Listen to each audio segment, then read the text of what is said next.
What's up everyone, welcome back to another video. And as you guys can see on screen, I'm just doing a little bit of gold grinding here, but what can I say, right? The news has reached my ears and somebody was just telling me, Walrus, have you heard? Kafka and Blade got nerfed. And I was like, what the fuck are you talking about? What do you mean they got nerfed? No kidding. I was laying in bed, jumped out of bed, and it seems like this wasn't even anything like breaking news. A lot of you guys probably already know this happened like many days ago. So I'm just sitting here wondering, interesting. Because when I first looked at Kafka's Kid, now do mind you guys, I don't actively go out of my way to showcase every aspect of the league here on my channel. I never meant for this to be like a leak news channel, but I am aware of Honkai Star Rail nerfs and buffs and leaks and stuff like that due to people bringing them to my attention. So after doing a little bit of research and looking into it a little bit, let's start with Kafka because she is the big one, right? Blade, for people who are like, Blade, no, not Blade. Don't worry, Blade didn't get it as bad as Kafka. Let's just put it that way. Blade, they reworked his Eidolons a little bit, and in my opinion, it just screams that like, okay, well, I'll talk to it when I get to it. Let's start with Kafka. So the thing with Kafka is that it seems like they want to remodel Kafka into a character that's more self-reliant, right? They took a little bit away from her dot stacking and put more application of shock into her kit, into her ult, talent, whatnot. So now, Kafka plays a little differently, definitely, and also potentially loses out on some synergies. Now, this is the big thing, right? There are people who are saying like, wait, are you telling me that Kafka doesn't work with Serval anymore? It's like, listen, I've not built my Serval, but looking at their kits and Kafka's kits, like, yes, they're not going to be like best pals holding hands. However, do know that whenever Hoyoverse does this, whenever a company does this, why are they breaking synergies, right? There's a reason for this. The main reason is that there will likely come a future character that's just going to work better with her. I'm just being completely honest with you guys, right? Like, it's not like that they're just going to gut one of the best prospects of synergy and not release an alternative. So I'm not worried in the least bit when it comes to what we're going to be playing with Kafka, but how she performs and what did she lose. Now, this is what kicks people in the groins right now. Kicks in the groin is it? I mean, what's really hurting people is that, yes, mathematically, she lost like over half of her theoretical damage. It's not like actual damage. Like, this damage is that when played perfectly and ideally, yes, she has lost like 60-70% of her damage, collective damage, right? Her team's damage ceiling. I can't really say like exactly how much damage, but she lost damage, right? She lost a good chunk of damage, and that's what people are upset about. But we also have to look at it from the other side, is that if you looked at Kafka as a character pre-nerfs, like, she's quite broken. In my opinion, she was quite broken. She was enabling so much damage output, and she used to be a character that's like, okay, all future damage over time characters is gonna be synergizing with Kafka. And while yes, she's still a damage over time specialist, it's not like a no-brainer all damage over time characters. And what power they did, I mean, some power they did take away from her original kit. Guess what? Hoyoverse ain't dumb.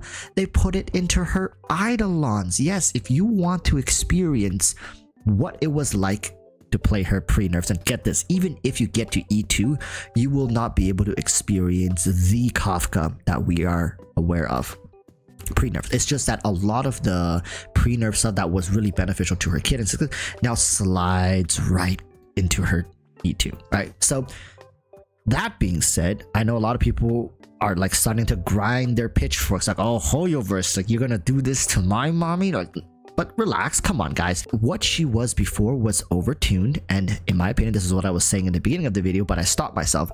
In my humble opinion, it was more so for marketing, right?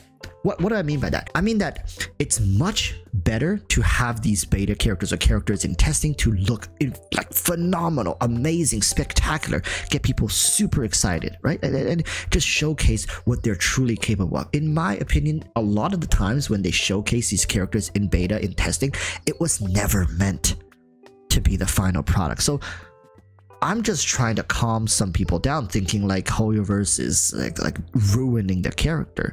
There's always these kind of knee-jerk reactions, but they're not ruining the character. I think Kafka is still going to be, dare I say it, phenomenal. And yes, you're not going to get that power spike until later into her Eidolons. And obviously, E2 characters, E4 characters, E6 characters are just going to be better than their E0 counterpart. Like, there's nothing new about this. What's new about this is that Hoyoverse likely is trying to break her away from characters that people already invested into in order to sell future, more profitable characters for Hoyoverse, right? Meaning that's why they're gonna make an alternative to synergize with Kafka better than what we have now, which is Serval. Like, for people who are playing the game right now, just chilling, of course you've built Serval if you're a free-to-play player, low spender. Like, Serval is incredible for free-to-play player. Like, and Hoyoverse is gonna let you take a character that you already built and pair it perfectly with the character that's coming up, and that's just like that they're a match made in heaven. It's utterly broken, right?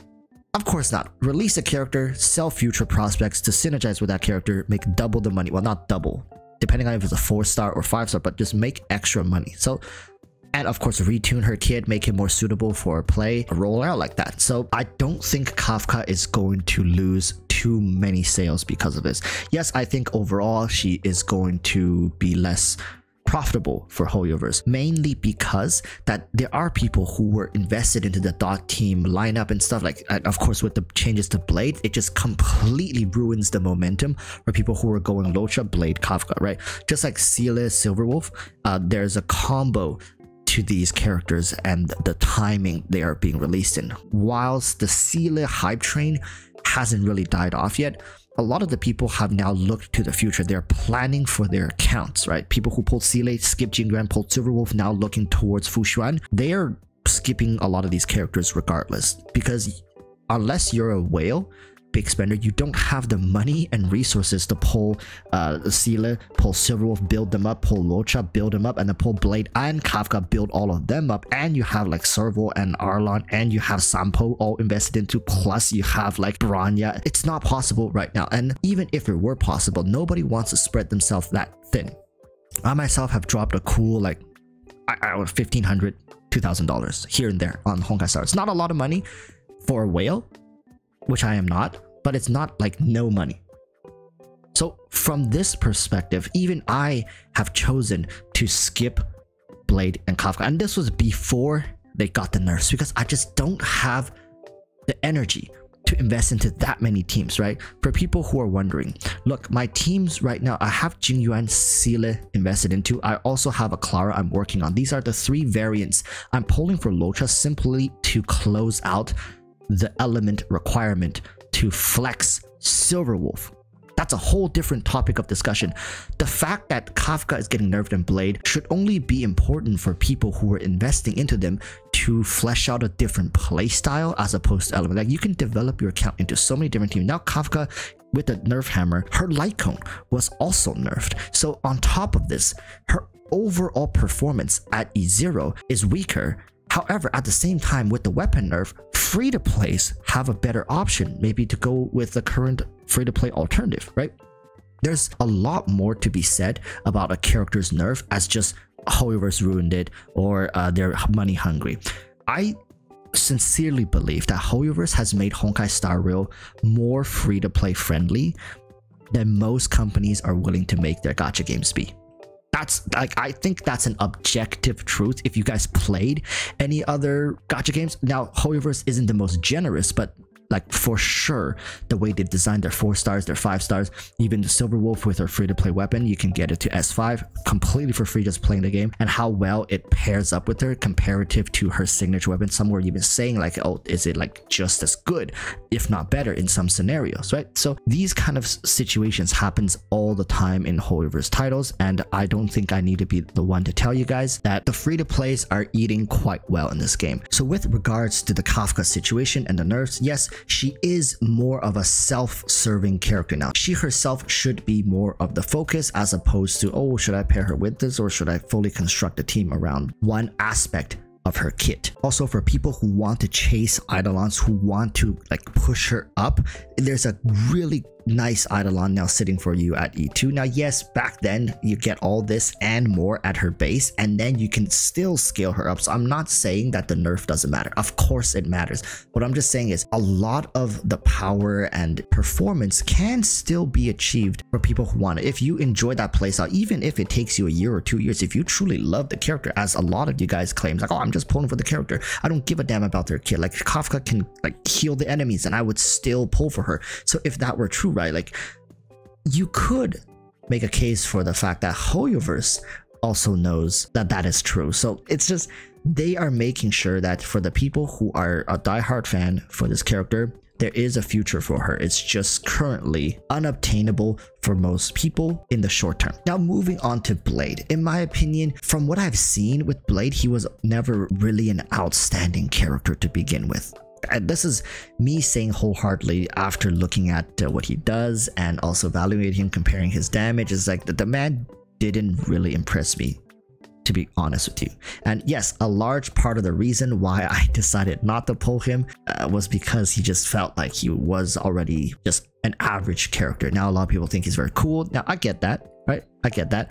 But at the same time, synergies were to be had with him and Luocha, with him consuming health and stuff, and Luocha heals automatically. Now that's a whole nother discussion because Luocha also requires skill points and setup and ultimate to set up that passive healing. A lot of people seem to have the misunderstanding that Luocha just passively heals regardless. No, there's a condition to be met. But that whole thing aside, right now with Blade redesigned for his Eidolons and stuff, for people who aren't familiar, Eidolon redesigns usually means that Hoyoverse wants to put more emphasis on different parts of the character's kit, and also potentially they want to get a quick buck out of people, right? I think, in my opinion, a lot of people who are polling for Blade are going to be more so fanatics about him as opposed to being like people who are hardcore about his kit. Like I mentioned earlier, his kit was never really something like super impressive, like out of this world stuff either. So him getting his Eidolons changed really doesn't matter. I honestly think it doesn't matter at E0. The biggest question now really is for people who were saving for Blade Kafka combo plus Luocha, right? You were going to pull back to back characters because you skipped Seele,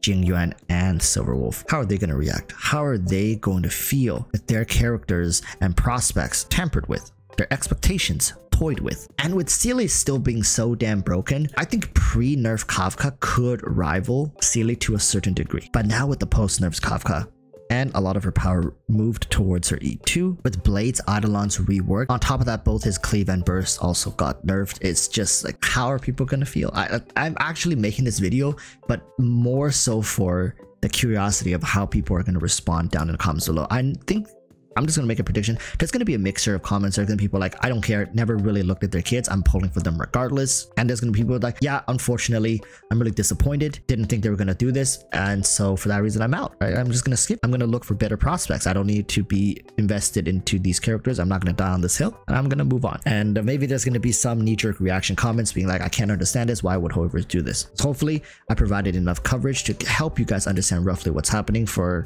people who just skip to the end. Kafka got nerfed to the focus of her kit and damage, and to me, like, she's more of a supportive character in service of other characters. But now they toned that aspect of her kit down and nerfed it. Essentially, the damage has been heavily reduced. However, she is a more self-serving character that has a permanent uptime shock application to enemies through her own ultimate. So her damage actually is very consistent now, and she's not as reliant, but overall, because of that, she has lost damage, and also some of that power is now shifted to her Eidolon too, so kind of Eidolon bait in my opinion, right? So Blade's ultimate now got nerfed along with his cleave damage, neither of which in my opinion were extraordinary, and on top of that his Eidolons got reworked, right? Like, people say nerf, but really the nerf part is just the ultimate and the cleave damage. The rework of his Eidolons, I haven't done the math. I don't know if it's a buff or a nerf, but let me know in the comments what you guys think. Really curious as to how many people are still going to go hard for these characters. Till next time, urge y'all to stay safe. Peace. Bye bye.